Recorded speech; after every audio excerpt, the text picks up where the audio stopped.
I mean, just little by Interesting. little, drifted away, quit going to church in high school because I had a night job, you know, and, boy, you guys, geez, I'm glad I. That's good. It's good Did to you know. have a support network outside of the church? Pardon me? Did you have a support network outside of the church? Like, did you have friends who weren't part of that church? Oh, no, everybody, I grew up in Albuquerque in a Hispanic neighborhood. Everybody was, I'd say about 95% of us were Roman Catholics. Everybody I went to school with in elementary school, I went to school with in high school, you know. So, there was a couple people that went to the black Baptist church up the street, but that Winthrop was in my class, but other than that. But it sounds like when you drifted away, you didn't get a lot of pushback and you weren't ostracized. No. Yeah, interesting. And I didn't figure out I was an atheist until I was at work at Intel, and my background after I was the Hubble Deep Field when that first came out. And some guy came up to me, "You believe in that? You believe in that stuff?" And he was a smart tech. I mean, one of the smartest techs I've ever known. And I just shocked. And one of the other guys just started to argue with him a little bit. And the guy said, "Well, I'm an atheist." And they started arguing. And I looked at the atheist and I go, "Well, hell, that's what I am." Well, it's good to know that sometimes you get toleration in the midst of this. Yes, back here. So, regarding atheism, do any of you feel like you have some room for the possibility of a post or after death existence or experience? Who would like to answer that, to respond to it? And by the way, we don't all have to respond to every question. Just jump in, and we'll try to keep it balanced here. Which is what I believe is agnosticism, but maybe I don't know its Yeah. terms correct. Jay, you were going to say something. Yeah, I think those are two different questions. So one, do I leave room for the possibility that as the song we didn't get to see that I'm wrong? Absolutely. And that was kind of the point of my last prayer, was to tell God, I recognize I could be wrong, you could be there, but if so, I'm going to need to see some evidence. As for the afterlife, to be honest, I hope not. I have, the idea of eternal life has no appeal for me whatsoever. Because, and the reason for that is, if I were to imagine my ideal afterlife, where I get to read every book that I could ever possibly read, hear every song, learn to play every song on every instrument, and witness every major sporting event, concert, and world event. After I've done all that, I still got eternity to go. Yeah. So at some point, the things that we love on a long enough time scale will come to be things that we tolerate, and then they'll come to be things that we don't really enjoy that much at all, and then they'll come to be things we hate. I think any eternal life ultimately becomes a hell. So for me, would I like to live longer than the 76.3 years that I am allotted in this life? Yeah, I'd like to live more, but not eternally. What about anything else that's coming up for any questions, comments? Yes, right here. Well, this is sort of a question. Part of what helped me decide to separate myself from the church occurred when my family moved to the East Coast for my father's job with the federal government. And we would go to DC periodically, and to the zoo and the Smithsonian and those kinds of places. And I noticed white-only signs next to the bathrooms and next to a lot of the restaurants. And I questioned, what's the morality of this? What's the church's position on this? And neither my parents nor the nuns could give me a coherent answer. And so I'm wondering if anybody else saw things that just made absolutely no sense in the context of their religious beliefs, and that helped move them along. Amber? Yeah. Or Terry? Yeah. Yeah, a couple of things. One of the issues that comes up is, in fact, do you think there is an afterlife? And I'll get to this second. But what I was going to say is that,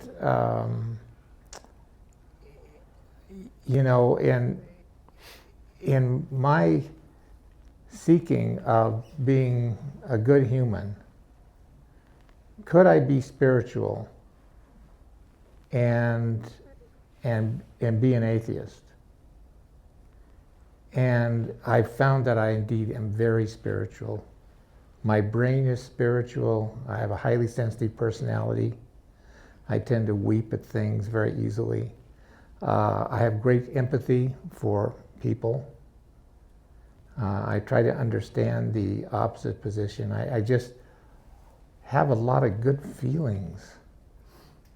And so when I walked into a humanist meeting, and I'm thinking, they're non-believers as I am, what am I going to find? And what I found was really nice humans, nice people. And so I think that the spirit is there. It's in my brain, it's in my cortices. I'm so lucky to be a human because that's what my brain does. And that's what I found. And I found it all my travels, working with Indian people who have poverty-stricken. I used to do some powwow dancing, that kind of thing. And the human spirit is just wonderful. And when you go to a humanist meeting, it's not like, oh, there's a bunch of atheists there or agnostics and, no, not at all. They're happy people because that's human. That's what humans need to be. And not burdened by skepticism, not burdened by false belief and contention and this type of thing. You don't have to do that. And the first humanist meeting I went into, it's just like the first time I joined the Indian Health Service. I said, I've arrived. I'm where I want to be. Fun. It was good. Amber, you were going to respond to that previous question about maybe signs up or things that you saw that were unjust, perhaps. Yeah, when I was a kid, my mom said my favorite phrase was "That's not fair," and it's still my favorite phrase. I believe in fairness and equality and justice for everyone. And I was born in 1978, which is famously when the Mormon God changed his mind about black people. And I used to say all the time, oh, it's a good thing I wasn't born until after the church changed their mind about black men having the priesthood and black women being able to go to the temple, because I would have never stood for that. And I think that's why when the equality issue, when it came to gay marriage, came up, I was like, this doesn't work with my system. This doesn't work for me individually. It's not fair. And I don't stand on unfairness. My family famously, our only rule is everybody plays or nobody plays.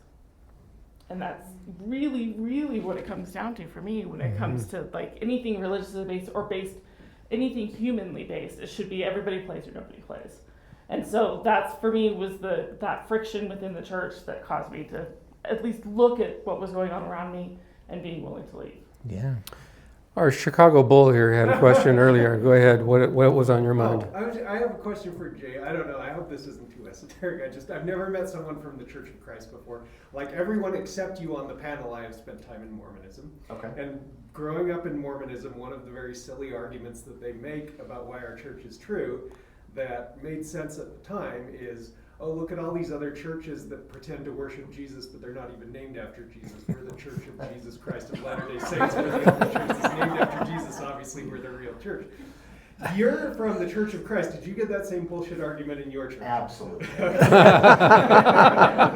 just wanted to know. I don't know if anybody looking back was making that argument seriously, but they certainly did say it, and yeah, I heard that a lot, and probably to some extent I did internalize it when I was small. At some point I came up with what I at least thought later was better arguments for our church over others, but yeah.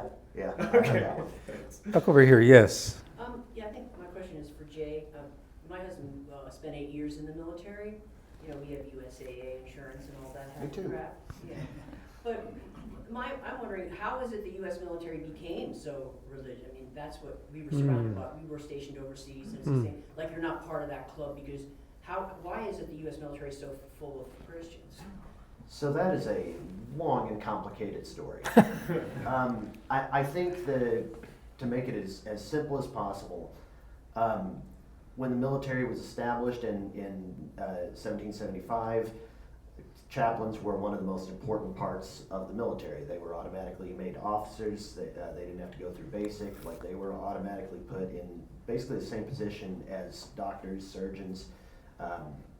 And so because the chaplaincy is so deeply embedded in the military, pretty much, and not only embedded, but it's also the main source that we go to for mental health care.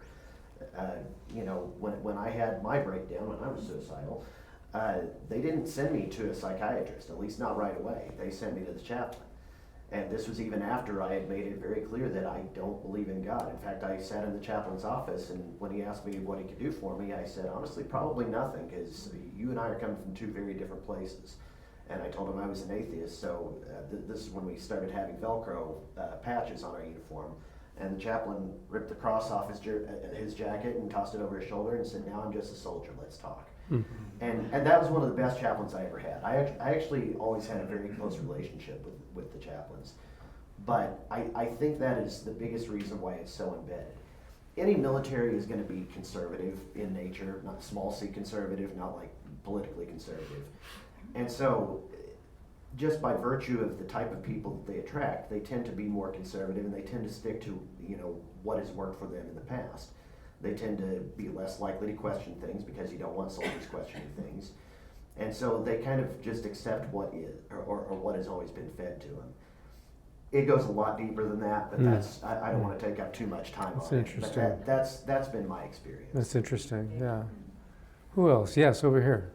Yeah, I don't have any religious background, so it's always kind of a real curiosity is where you're coming from, how this all developed for you guys. Is when you turned against your original religion and found humanism, in this case maybe, is that kind of a compromise? In other words, is there something else you're looking for that is not satisfied by humanism? Like maybe there's something more powerful that maybe there is no church for yet, and maybe you want to invent something that's different than humanism.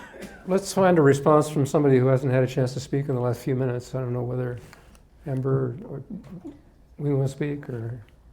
I think that's a really powerful question, and it comes down very individually based. For me personally, I've reached the point in my life where if humanism doesn't represent or have what I need, then just tack it on, add it on, right? If you feel like you're missing something, that's the great thing about humanism, is it's not a religion. I don't have a strict book of rules that I have to follow, and if it's outside that book, well, now suddenly I can't have it, right? If there is something that I feel that I need in my life, get it in here, let's bring it in. Did you want to respond? Well, I would say the thing that I felt like I was looking for most after I left religion was community. That community takes many different forms and shapes, and there's not only one true community,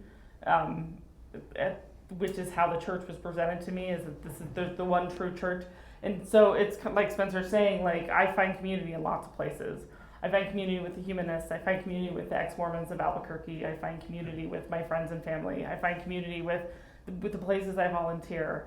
And so for me, it is, everything is a positive addition. I really like that. It's a positive addition to my life rather than feeling like there has to be one main central core where I get everything. Instead, I can find what I need wherever I need to find it. If I could respond also, you know, it really seems what might be emerging in our culture partly is a way of embracing, celebrating, understanding, communicating, sharing where we're coming from in all our diversity. I hope that's where we're headed. And I think that what's happening is that as you look at the trends in terms of religious observance in the traditional forms, it's shrinking by the year, shrinking. And so as that is shrinking, there are fewer people going to church or self-identifying as belonging to this group, you've got a lot more diversity. It's sort of like the internet, it's like there's everything out there. And hopefully what is emerging is a sense of curiosity, and in that diversity of, oh, you meditate, or oh, you've learned a lot about native indigenous spirituality and you took ayahuasca in Peru, or oh, you go to church in Manhattan, or whatever it is. I mean, it's sort of like anything goes, but hopefully what a part of that is not just indifference, but curiosity.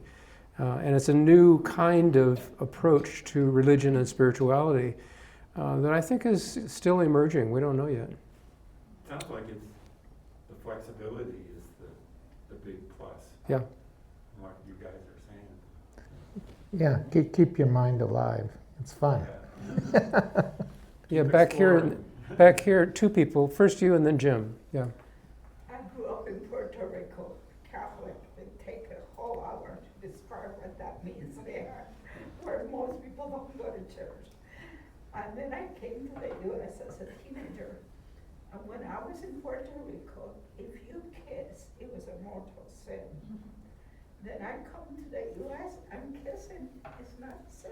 So I like, how could this be possible? So that started a whole mode of thinking for me. But I have lived in many places in the U.S. and I find that Christianity is actually not a religion, but a cultural norm. To fit in, you have to say you're Christian, whatever that means. If you're anything else, Muslim, Hindu, you're the other and you're not accepted and you're kicked out and do that. So it's like that, you guys have said similar stories, you want to fit in. And I think that is the U.S. culture. To fit in, you have to say you're Christian, even if you have no clue what that means, even if you're never curious, even if you never question, even if you never go to church. It's like, have you found that maybe particularly in the Mormon towns, people go to the church just because you gotta fit in? Have you found that to be the truth? I lived in a small Mormon town when I left the Mormon church. I've gotten really good at not fitting in, is really what it's boiled down to. And I really resonate with what Jay said earlier, where you feel like you're part of every party, but you're not really home. I really feel like that a lot of places, where I'm part of the group and I can jive with any group. And you put me with a group of Mormons and I'm the life of the party and they have a great time and I don't have to tell them that they're all wrong. Even though they are. But that fitting in portion, like I found that's the thing that I was raised to be proud of who I was, and that's something that hasn't changed about me. I'm proud of who I am, and I would never pretend to be Mormon to fit in with the Mormons. I would actually, I usually present myself as being raised Mormon, and they can draw whatever conclusions they want from that, but usually they know that means I'm no longer practicing. Side note, love Puerto Rico. Such a beautiful place. I'd like to turn part of that question to, I hate to put you on the spot, but people here who might be under 30 or even under 40. Just saying. How about 70? No. Under 50. Is it correct? Would it be your experience that that we're all supposed to fit in by being Christian is fading, is not a reality for your generation? Yeah. When I was a kid, so my dad grew up Calvinist. This isn't working. I can project my voice. Okay, so my dad grew up in a Calvinist family. He is a scientist. He's a biologist. He spent his entire life doing it. He was on the frontier of entomology. He did a lot of things. He was at UNM. but he raised me to be atheist. My mom's atheist, my dad's atheist. I have never known Christianity. I've never really known religion. I've read the Bible. My dad has read the Bible, of course, because he grew up in that family. I read it purely just to have a greater understanding of what people are coming from. I did that only because, especially in grade school and middle school, I was around a lot of Catholics. I mean, I grew up in New Mexico, you know, and I remember a specific instance in 4th grade where, and I've always been really good with vocabulary. I used to read a lot. I wish I read more. I don't read as much as I should anymore. But I remember one of my teachers, it was an English class, or it wouldn't have been English because it was grade school, but asked the class what missionaries are. And I took it as, I didn't understand what missionaries were because I never grew up in a religious family.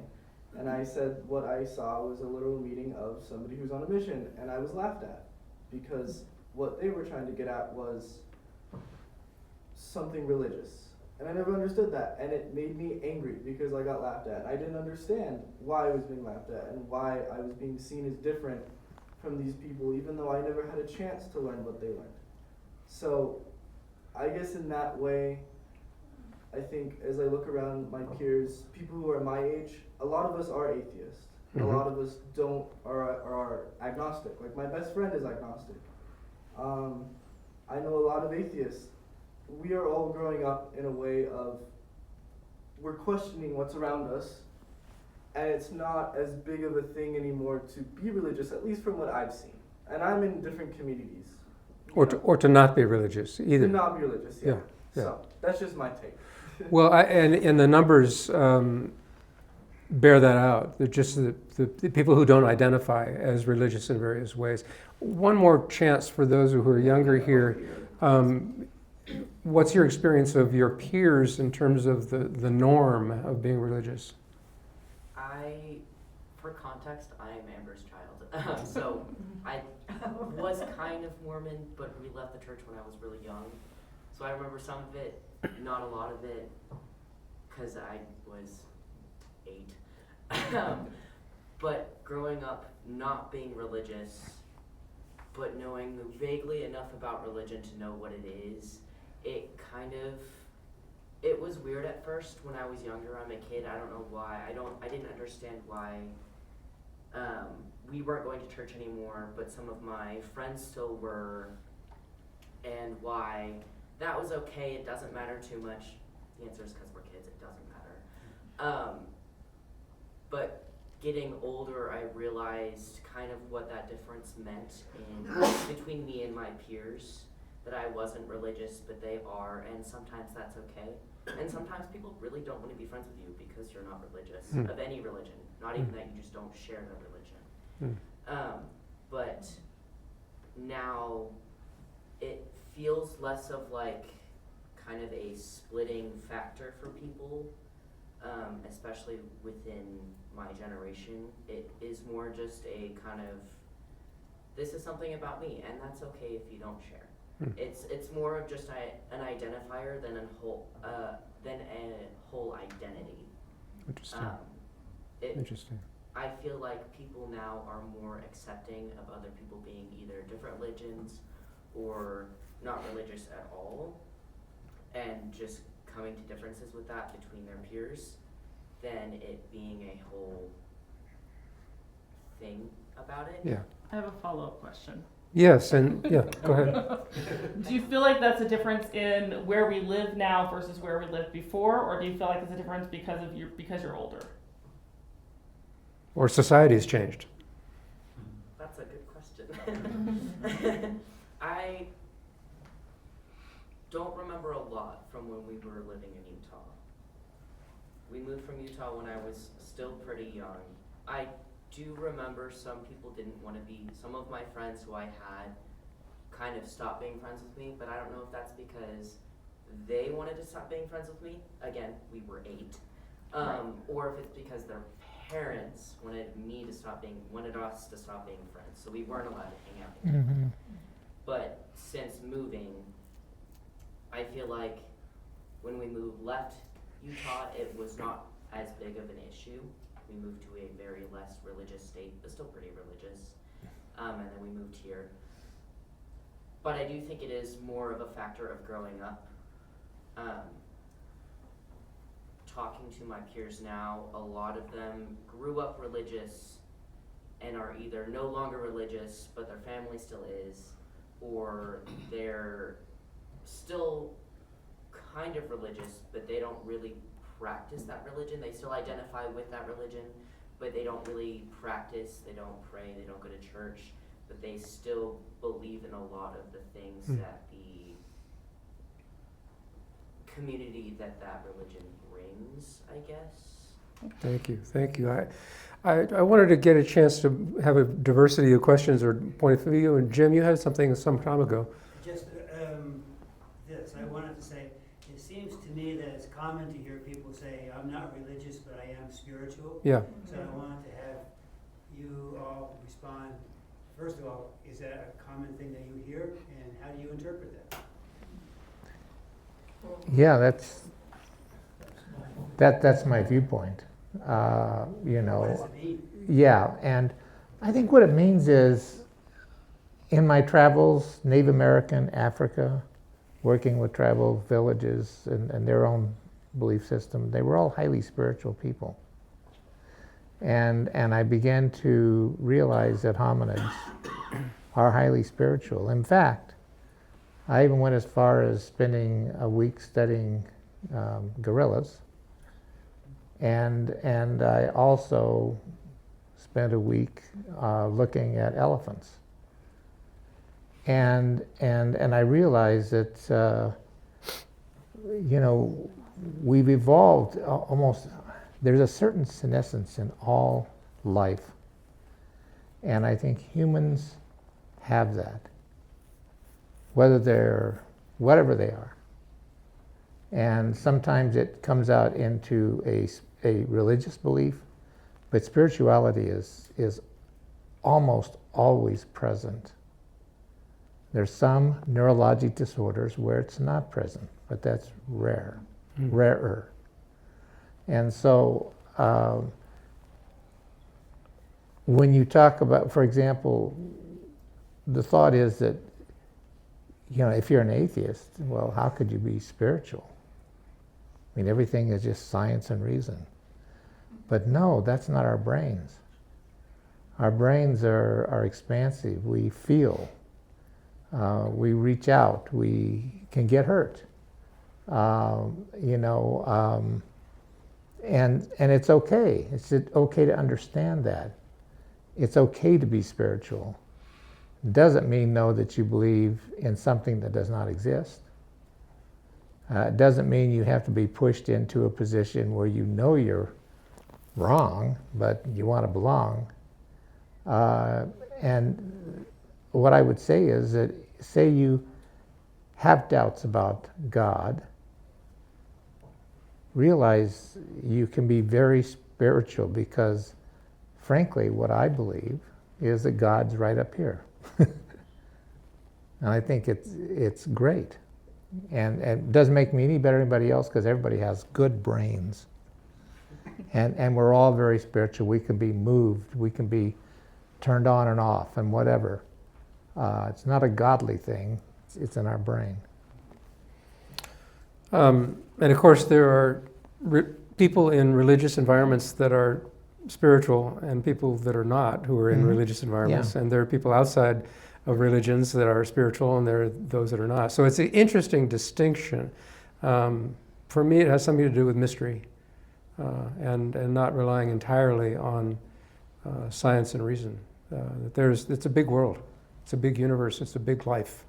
Well, and there's so much we don't know. Yeah. And that, for me, has always been my thing. Like, when I hear people say they're spiritual but not religious, I assume that they believe in either crystals or horoscopes or something like that along those lines. And I'm not saying that in a derisive way. I think people cling to what they cling to for whatever reason. But when I think about, do I consider myself spiritual? I don't, because I don't like that word. I do consider myself connected to the world. I'm connected to my fellow humans. I think there's so much we don't understand about how the world works. So if you think about just like entanglement theory, where you have two particles that are immediately enacted upon each other. I think that we as humans can be connected in that way, and we don't see it, and just because we see it doesn't mean it's not happening, and just because we don't know what it is doesn't make it God, and it doesn't make it a spirit of any sort. But I think we're connected as humans in ways that we intrinsically know and we feel, but we can't necessarily understand, or we don't have language for yet. And because we don't have language for it, the language we use is the language of religion. I try not to use that language because I don't like it myself. But I feel like as I say this, I'm saying the same thing Terry's saying. We're just using different language. Mm-hmm. Yeah. How many of you have seen the movie Contact with Jodie Foster? Most of you. There's this incredible moment where, she's a hardcore scientist and she just doesn't believe anything that Matthew McConaughey, his character, is saying about religion or mystery or God or anything like that. And she gets up there and she has this experience. And she looks up and she said, they should have sent a poet. Well, maybe that's spirituality and not religion, but it's a scientist who is, in a moment, opening up to the grandeur and the mystery and the awe of life itself.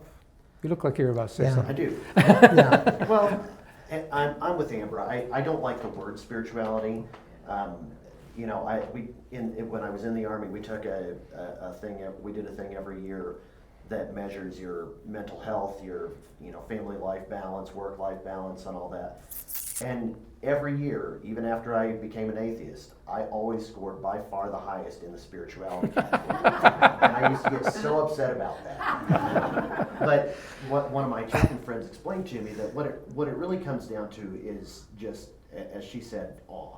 Do you find awe? And I do. I can find awe in a person standing on a stage holding, a wooden box with some metal strings on it, and get everybody in unison to change their moods from happy to sad to joyful to singing along with him. That to me is as close to a miracle as anything that I can imagine. But I also understand how sound waves work. I can hear that and I can understand. Or when my family first moved out here from the Midwest and we saw mountains for the first time, I knew that millions of years ago tectonic plates punched up through the earth in a violent explosion to create that mountain. I know what happened. There's no mystery to it. Like, we know why that happened, but it's still awe-inspiring. To think of the violence and the destruction of how that came to be, and now it is my place of peace. The dichotomy of that is very much awe-inspiring. So where the word spirituality annoys me is that, for me, it sounds like it's writing off to the supernatural that which is actually, which can be a quite normal understanding of the natural, because the natural itself is inspiring. I don't like supernatural. I don't think supernatural exists. There's preternatural, things we don't understand yet, but there's nothing supernatural. But why does something have to be supernatural or even preternatural for it to be awe-inspiring? So I guess to the extent that I'm spiritual, that's where I find it. It is just in seeing what is and being in awe of it. It's a really helpful distinction, and what comes to mind as you're talking is the arts. To listen to an instrumental piece of music with instruments playing, no words involved, it just, there it is. And a beautiful piece of art, or something really terrifying piece of art, expresses what you're talking about, and that's all we really need.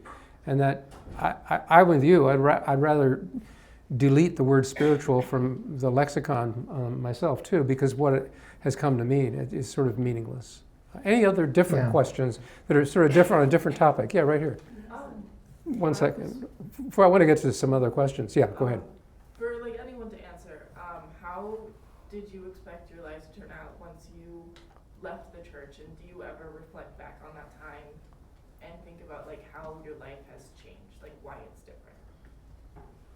You haven't spoken in a while. Yeah, no, I was gonna say, I was very much one of those I'm not gonna make it to 20.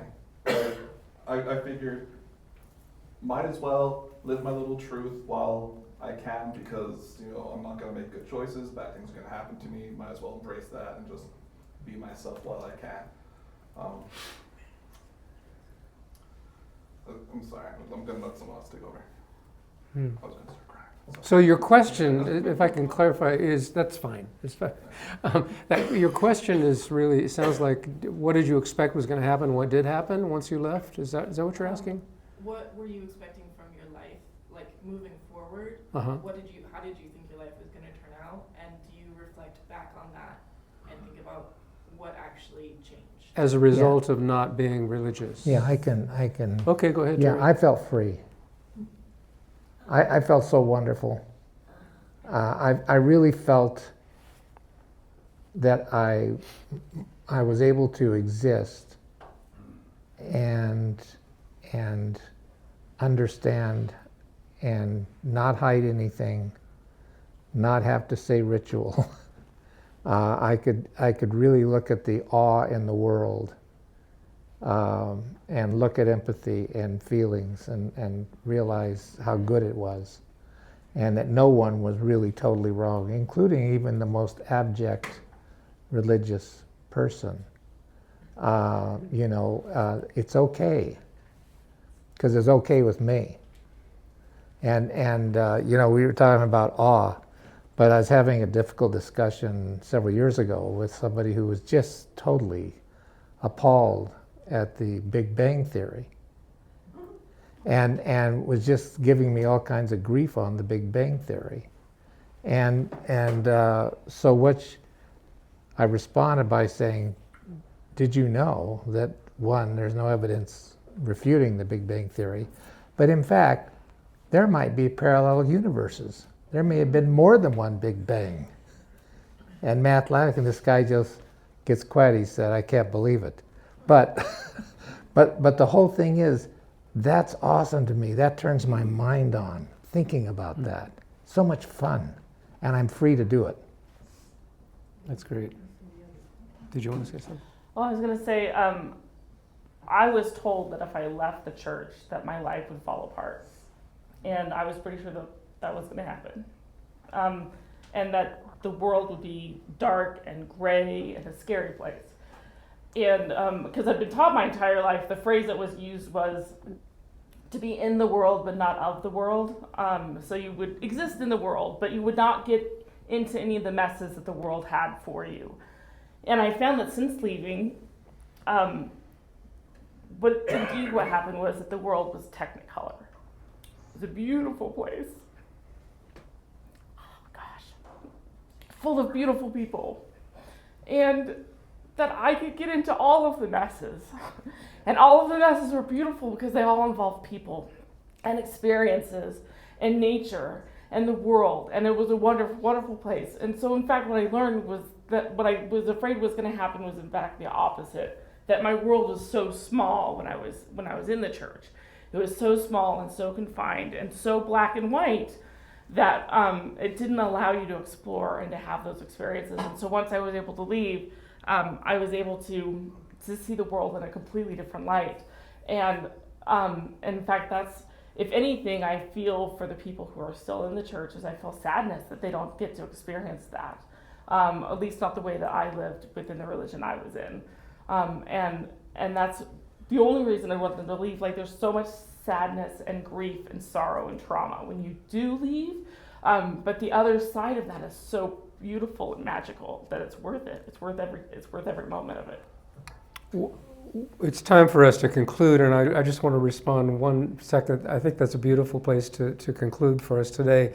And I can't help but think of how many stories I've heard from LGBTQ people who would say exactly the same thing about before and after coming out. They thought it was going to be misery, and they turned out Technicolor. And I think that's a good lesson for us, if I can just have a final word, a good lesson for us of what we invest ourselves in that we think might be helpful to us and to other people in this world. And somehow or another, our intuition, we need to follow our intuition towards what is life-giving. And you guys have done it with great courage, maybe some doubts at first, maybe some surprise that it was a lot more life-giving than you thought it was going to be to make those changes. But ultimately, we're looking for things that are going to support us in being more humane, more loving, and trying to make the world a better place. So wherever that can actually happen, as to end on a religious note, as Jesus said, by the fruit you will know the tree. So we're looking for good fruit. So anyway, thank you all, and Paul and Peter, thank you very much for having us.